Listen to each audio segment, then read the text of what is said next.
Ahoj všichni, vítám vás u dnešního videa. Dneska v rychlosti unboxing téhle krabičky. Je to od společnosti Ruger. Jedná se o 6ranný revolver, který se jmenuje KGPF 331. Jdeme na to.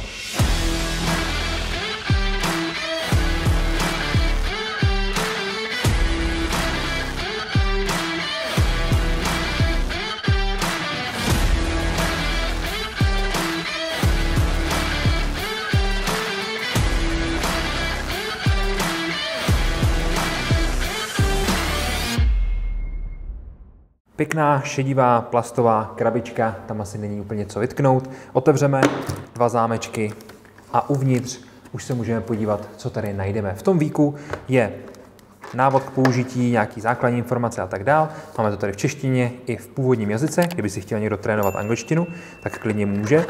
No a kromě toho samozřejmě i druhá část, který už bychom našli.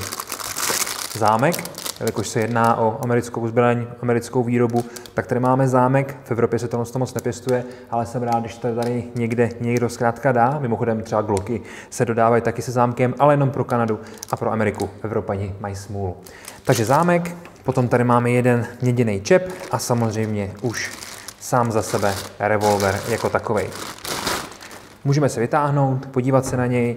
V bubnu máme umístěnou tuto vložku, který je jasný, že zbraň je v bezpečném stavu, nicméně ten revolver je moc pěkně udělaný, má krátkou hlaveň, je to 357 na 6 stran, můžeme se klidně přesvědčit, abyste mi věřili. Buben pěkně 6 pozic. Máme tady rukojeť, která je kompletně celá udělaná z pryže, díky tomu se to bude dobře držet, díky tomu to líp absorbuje ten zpětný ráz, který samozřejmě u revolveru, ačkoliv v 357, tak i tak je poměrně znatelný. No a musím říct, že samozřejmě Ruger tady vůbec nesklamal, všechno moc pěkně sedí, ten chod je naprosto parádní, nikde se nic nezadrhává, je to všechno úplně jako po másle, vůbec se toho nemusíte bát, jak jsem říkal, zbraň v bezpečném stavu, takže klidně můžeme s ní manipulovat úplně v pohodě. Krásně se to celý hýbe. Samozřejmě máme buď to možnost přednatáhnout to bicí kladivo a spustit, anebo využít double action, tedy postupným mačkáním spouště se nám otočí buben, natáhne kladivo a v určitou chvíli to vystřelí.